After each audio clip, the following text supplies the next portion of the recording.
money should always have a purpose. We really want to understand and create Black wealth. We've got to change our mindset.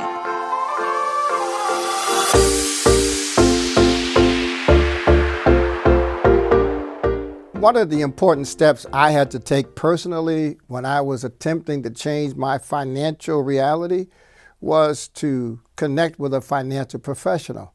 Now, for years, I assumed that I needed a lot of money before talking to a professional, and then I was introduced to the reality that a financial professional is not necessarily someone you talk to after you get money, but when you're starting to think differently about money is when you need to talk to someone who's certified. Listen, you would not fly on a plane if the pilot was not licensed.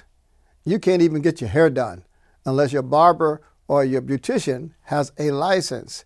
We have to stop taking advice from people who are nice people and who love ideas about money, but they're not licensed.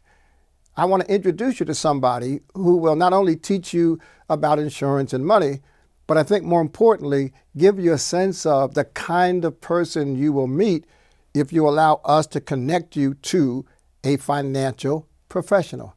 Andrea Davis works with us. She works for Prudential, but she works with Dfree, and she's going to share with you the kind of information that's not only important for decision making, but she'll present to you the kind of information that you can expect to cover when you sign up to have a free consultation with a Prudential financial professional.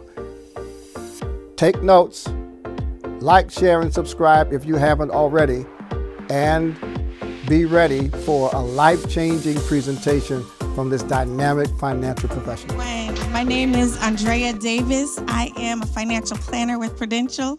I have been with Prudential for a little over 5 years, but I've been in the industry for over 20. I started when I was 12, okay? I started when I was 12. So anyway, I just want to say, what have we talked about all day today? We've talked about money on our minds, right? We've talked about a mindset shift, understanding the stresses of money, right? We've talked about that. We've talked about if we really want to understand and create Black wealth, we've got to change our mindset on how we deal with money and how we look at money. And talking about all of the pitfalls that we deal with when it comes to managing our money. Now, when we talk about money mentality, again, it starts with our mindset, about the thoughts we have about money. And when we allow our money to control us as opposed to controlling our money, we have to change our attitudes about money. And a lot of times, our attitudes regarding money starts as children and the inputs that we get from our parents. And maybe we grew up in households that there wasn't a lot of income. And maybe it was a paycheck to paycheck scenario.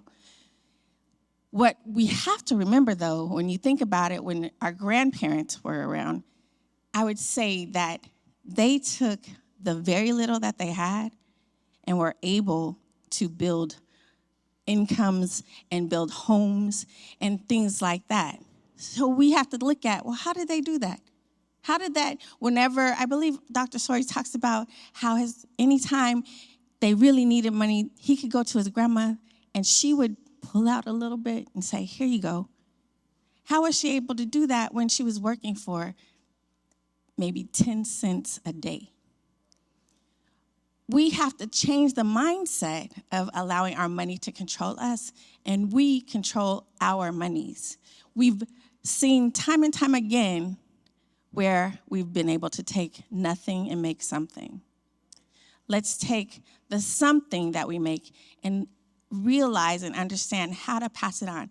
So we have to acknowledge the emotions that we have around money and then kind of shift the mindset, make it less fearful, make it less stressful. And that starts by actually having conversations with ourselves and with our children, because everything we build, we don't get to take with us, right? None of it goes with us. But we have to understand better how to pass that forward. Now, when we look at it, when we're entering the workforce, that's where we really start to have income, right? We start off at our first job, and then we go on to our careers, and that's where we're building, our incomes. Once we become a little more established, we start, getting married, that type of things, and we might have a little bit more income. And then we move on to that space where, okay, we're building our financial future. Well, when we look at it, we really need to start in the very beginning. Like when we're starting off in our careers, start having that mindset of, okay, I don't want to just have or live paycheck to paycheck, so maybe I need to pay myself first, right? Putting a little bit away for myself. Now, Dfree was started with it has a biblical foundation, so we know that we pay ourselves first, but we also pay our tithes. And making sure that we are paying ourselves, paying our tithes, and also being able to continue to pay our bills, right? Now, when we talk about creating a financial strategy, when we put plans into place, we say, okay, I'm going to put a little bit aside in my savings every single paycheck. And so if I pay myself first, I'm going to build up my emergency fund, right? So how many of you have an emergency fund? Excellent. Now, can anyone tell me how much should be in your emergency fund?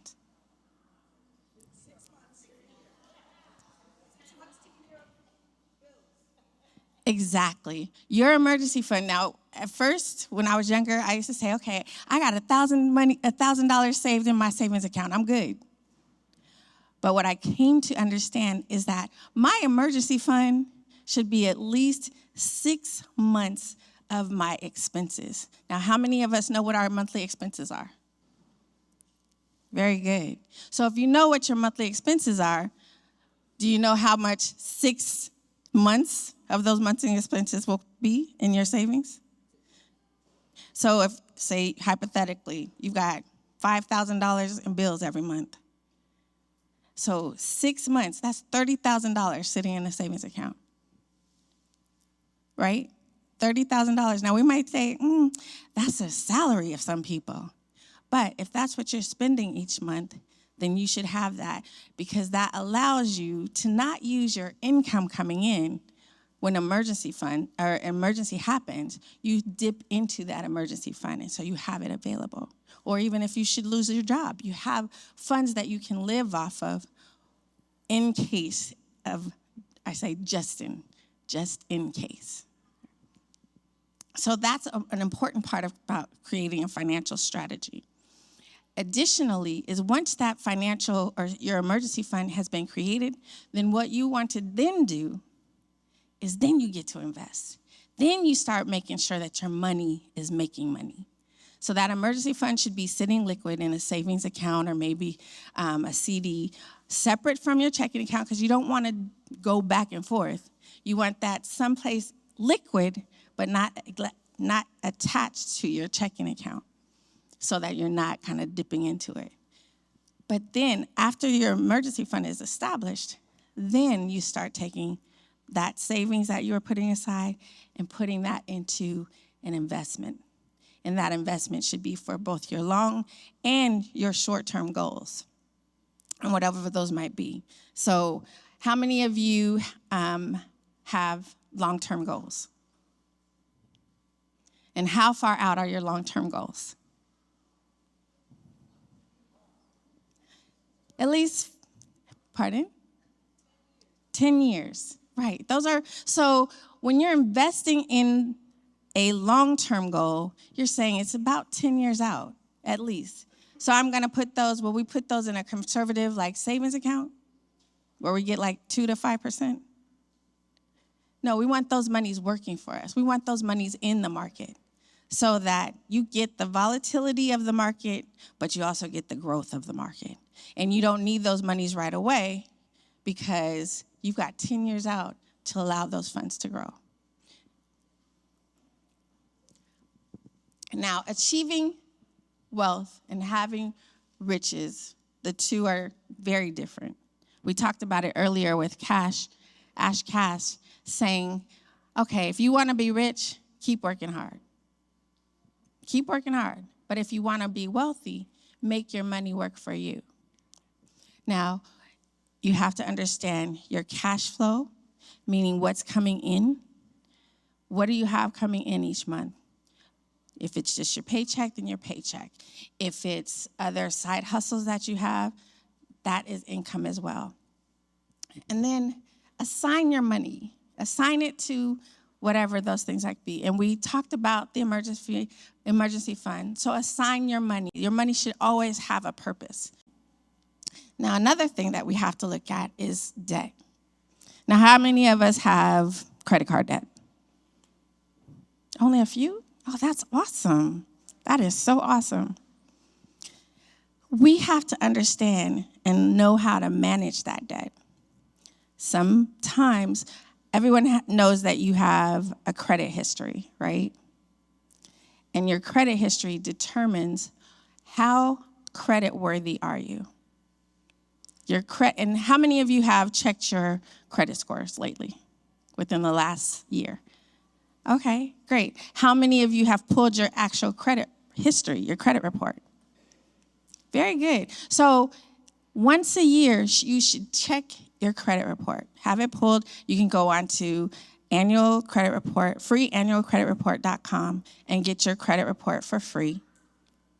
And just make sure that what's on there is correct, because you only have 3 years to correct it.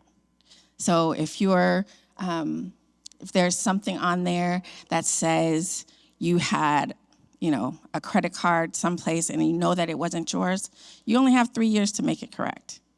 Additionally, you want to make sure that nobody is out there using your credit. So once a year, pull your credit report. Now, investment strategies. How many of us know how to invest? Okay, for all of us that know how to invest, do you do it yourself? You do. Now, understand, investing is a full-time job. It's a full-time job. Do you work any other space? Because if you do, then you're now working on 2 full-time jobs. My job is actually a financial planner. So my job is actually to understand what your investment strategies are and put you into the proper investments. Now, we're all here to learn about this, but if we're not taking the time to actually sit down with someone to go over what your investment strategies are and put all of these things in place, then we're just taking notes in a class and nobody's grading you. So it's important that you take action on this. I promise you, I can cut hair. I have 2 sons. I can cut hair. Do you want me cutting your hair? Nobody? Nobody? No takers? Exactly. You want to go to the barber for that. I'm a financial planner. I want to help everyone get and achieve their financial goals and be as successful in achieving those goals as possible. That's my job. Talk to someone like me, any of the advisors that we have available, because that's their job. They want to take the burden off of you. And mind you, I will say the studies have shown that persons that invest on their own are 35% less likely to achieve their actual goals than if they decide to work with somebody else. And lastly, we talk about legacy planning. Now, as I said before, we can't take any of this with us, right?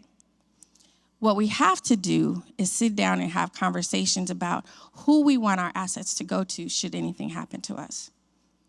There's only 3 places they can go: family, charity, or the government. It's only 3 places. And if you don't put the proper planning in place, you don't get to say where those go. So what's important is that we have those sometimes difficult conversations, but understand that while we are alive is the only time that we get to decide. Once we're out of here, if we haven't put a plan in place and haven't designated who gets what, how we want them to get it, when we want them to get it, we can either have it go to the IRS or family or charity. But it's really about putting a proper plan and a legacy plan in place. And make sure that you do it properly. Now, when we talk about our income sources, we look at the different types of income sources we have available. We have our jobs. We have our side hustles. If you're an entrepreneur and have your own business, we have investments. We have inheritances. Another income source we have to think about is retirement. Who wants to retire? Me. Now, understand, retirement looks very different now than it did 30 to 50 years ago. 30 to 50 years ago, we worked for 30 years, we got a pension, and we were set. Pension, Social Security, and we were good. It has totally changed. Find me a company that is paying a pension that's not a state company, that's not working for the state or the city. Find me one, because I might go apply, do it on the side. Now we have to worry about creating our own pensions, right? And a pension basically says, I will never not get paid. Whatever that looks like. As long as I live, I will get paid for it. And then we talk about Social Security. Understanding your Social Security benefits is very important as well. How many want to retire at 62? How many want to take their Social Security at 62? Oh, I'm so glad we don't have a lot of hands.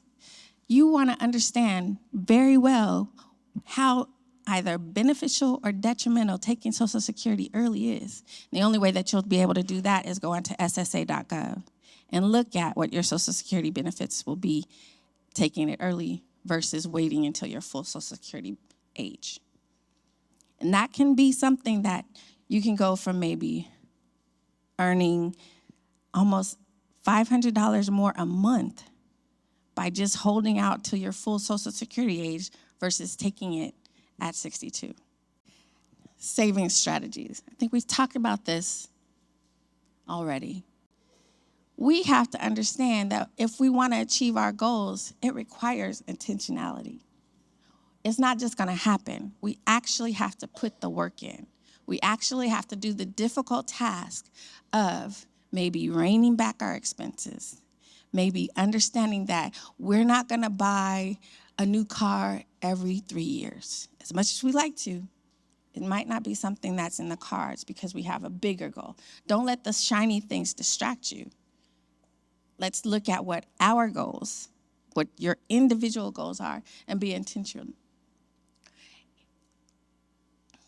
Now, we talked about this before, paying yourself first. Now, look at this. Imagine if you saved just $25 a month. Or excuse me, $25 each week. And you did this for approximately 20 years, 25 years. Just saving $25 for $25 a week for 25 years, you'd have $55,237 in your savings account. Simple compounding interest. You're doing nothing more than repeatedly putting money into your savings each week. So understand here, we're just looking at a simple investing, looking at 4% rate of return. If it's just $25 a week, we go to $75 a week for 25 years. We'd have almost $166,000. And if we saved $125 a week over the course of 25 years, we'd have over $275,000 in savings. And this is just being intentional. Just being intentional. Now, we talked about our credit report. Now, let's talk about the 5 C's of credit. 5 C's of credit are character, because that's what your credit report shows is your character. How good are you with your credit? Capital. What do you have to put towards the loan that you're looking to acquire? Capacity. What's your ability to pay back whatever loan you've taken? Collateral. What do you have to secure this loan? What are we putting against this loan? And the conditions, which determine whether you qualify for the terms that you're looking to have. Your credit rating dictates all of your character, all of the 5 C's. It dictates it. If your credit history is below 500, guess what? It's going to cost you more in interest to get the loan that you're looking for.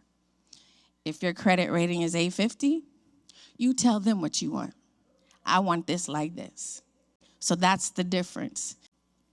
Now, these are the 3 credit reporting agencies. We should all know them: Equifax, TransUnion, and Experience.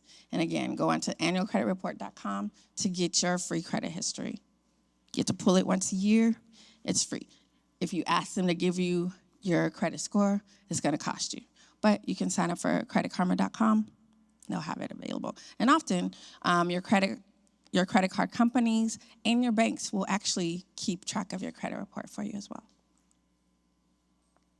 Now, when it comes to debt, we should have a strategy in place with regards to reducing it. And let's say, not all debt is bad, because if you have a mortgage, that's an excellent credit, or excellent extended credit to have. If you have a lot of credit card debt, that's a different story. Now, when we talk about reducing or putting in a strategy to reduce debt, we want to make sure that we're leveraging the debt and the benefits. So if we got a credit card that has 30% interest on it, that's not a credit card that we want to continue to use. All right? But if we have a credit card that has a 0% interest, that's a credit card, even if it's for a year, that's a credit card that we want to look at and say, okay, I've got a year to pay off this debt at no additional interest. Let me use that and get rid of the 30% interest card. When we talk about paying it off, whenever we are using our credit cards, we want to make sure that we have a plan in place of getting rid of it. Don't just leave it hanging out there, because after, say we have a credit card that has a 0% interest, but after that 1 year, then it jumps to, say, 15%. Let's make sure we have a strategy in place that when that 1 year comes, there's nothing on that card. We want to also move from debt, which is a strategy of Dfree, moving from debt, delinquencies, and deficits to deeds, deposits, and dividends. That's important to understand, because if you're still delinquent, if you still have deficits, or you're still in debt, even if we get dividends, they're only going towards paying off the debts. So when we look at the strategy of debt reduction, we're making sure that we want to do it so that when we get those dividends, when we make those deposits, we want to make sure that they are accumulating and growing versus just starting at a negative to just work to bring us up to 0. Now, who all has life insurance through their company? Through their employer? Okay. Now, did you know that when you leave the employer, that doesn't go with you? So, who has their own life insurance? Who loves their family? That's a reason to have life insurance, that no matter where you go, it's still in place. Now, we have insurances. Prudential is your insurance place. We not only protect you, we protect your home, we'll protect your automobile, we'll protect your retirement, we'll protect your income, will protect your, with regards to disability. But you have to sit down and talk with someone and really address what those needs might be. But if you have a home and you want that to stay in your family, you should probably have a life insurance policy that covers the mortgage on that home. If you have young children and you want to make sure that they go to college and you've started a college fund for them, and there's a possibility that something may happen, you want to include that cost in that life insurance policy. But understand, life insurance is not just for the living, it's for legacy.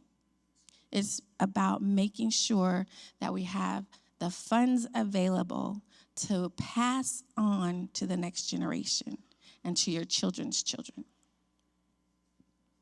Now, I spoke a little bit about this, but there's basically two different types of life insurance. There's term, which is, like I like to say, like a rent or leasing. As long as you have a lease agreement with your place that you're renting, you have a place to live. As long as you're paying it, and forever long as the lease is, for 10 years, 5 years, then the rent amount doesn't change, right? But once that period is up, then the lease goes up, or you find someplace else to live. With permanent insurance, it's like having a mortgage. Your rate doesn't change, like the cost never changed. And as long as you pay that mortgage, you have a place to live. Now, you can live there, you can rent it out, you can keep it empty. It's yours. So that's the difference that I like to say between a term insurance and permanent insurance. Now, there are different types of insurance policies. There's different types of permanent insurance, where it's whole life, there's universal life, or there's survivorship or second to die. A whole life policy is a policy that a company will offer you that usually is very expensive. Usually it pays a dividend, but the dividend is not guaranteed. But it's a little more expensive. Then we have the index universal or the variable universal, where it gives, in both whole life, all three of these build cash value. They all build cash value, but the universal index and the variable, those are investment components that you can invest in your life insurance as well, where it gives you an opportunity to have market-driven growth. And, depending on how well those investments perform, can also bump up the death benefit as well. And then we have survivorship or second to die. That's where a couple can actually have life insurance together. So it's second to die because the benefits don't actually pay out until the second person passes away. But sometimes it's a good option, because if one person's health is less favorable than the other, then it can help where they're both being able to be covered. Now we talk about investing. We've got to invest wisely. We talked about the savings accounts, where those are more liquid, and CDs, and then we get into individual stocks and bonds. Now, with the individual stocks and bonds, those are markets. Everybody know about investing? Anyone know the difference between a bond and a stock? Okay. So a stock is where you have ownership in the company. If you purchase a bond, you're basically loaning the company your money. And in return, they're going to pay you a dividend. And then at the end of that bond period, they'll pay you back your money. Alrighty? When we look at mutual funds are basically a basket of funds that you own pieces of the mutual fund company itself. It has a mutual fund manager that, depending on what the fund specializes in, then those will be funds collectively held inside that mutual fund. And we talk about IRAs or Roth IRAs. One is after-tax dollars, one is pre-tax dollars. IRAs or traditional IRAs are pre-tax dollars. You get to have a write-off for the contributions. A Roth IRA is after-tax contributions. You don't get that write-off, but you do get when you hit retirement, you have the ability to pull out those monies in retirement completely tax-free. So it's important to have a combination of both because you want to have that tax-deferred growth, but then you also want to be able to have a bucket of money to pull from that's not taxable at all, okay? And then we talk about company-sponsored retirement plans. Everybody is investing in their company's 401k or 403b or 457, especially if it's matching. Okay, if it's matching, put as much money as they say they're going to give you. If they say they're going to match you 5%, don't do 3%, because then you're saying, oh, that other 2% I don't want. You're leaving money on the table, all righty? And then we have annuities. Annuities are sponsored by insurance companies. And does anyone know what the largest annuity there is out there? Does anyone know what an annuity is? So an annuity is a guaranteed lifetime income. It's guaranteed. You can't outlive it. And you can actually make it where it's on both you and your spouse. The largest annuity out there is Social Security. Social Security is just an annuity. You can't outlive that Social Security, right? Now, the key takeaways is that we have a mindset change that we need to shift. We also need to understand creating a budget. We also need to address our debt and run your credit report. Another thing is that we start investing and do it wisely. And start planning for your legacy. We all have children here, and we're building our assets so that they can have a good life, right? Well, let's build our assets so that that legacy of our assets can continue to go to the next generation and the generation after. And begin to build your wealth and assets. Understand savings. Understand putting monies away for those long-term goals. Thanks to Andrea Davis for that great presentation. I forgot to tell you at the beginning that my father died when he was 47 years old, and my mother at that time was 44 years old. And if my father had not invested in life insurance, I don't know what would have happened to my mom, because neither I, my brother, or my little sister could have taken care of her. Not only does Prudential, through their financial professionals, offer life insurance solutions, but it's much more than life insurance. And that's why I'd like you to take advantage of our invitation to connect with a Prudential financial advisor for a free financial consultation. In the last few weeks, I've gotten numerous emails, I've gotten many messages from people who have thanked me, but it's not just me, but thanked us for connecting them to financial professionals at Prudential, because they're not showing up to sell you a product. They've volunteered to show up to be a part of our movement, to show you your options and to help you create your financial plan. You've heard the expression, if you fail to plan, you actually have planned to fail. So connect with us. Go to our website, dfree.com/get help. And you can make an appointment to meet with someone just like Andrea Davis. I can't promise you it'll be her, but it will be someone like her who has the content, who has the knowledge, and who has the license. They're certified to give you financial advice. Dfree.com/get help. Thank you, Andrea, for that great presentation. And listen, folks, this is not the end. You can click next to see our next presentation, or you can leave and come back to the Dfree movement page, and you will be exposed to all of the other presentations that are part of our FinFest online celebration.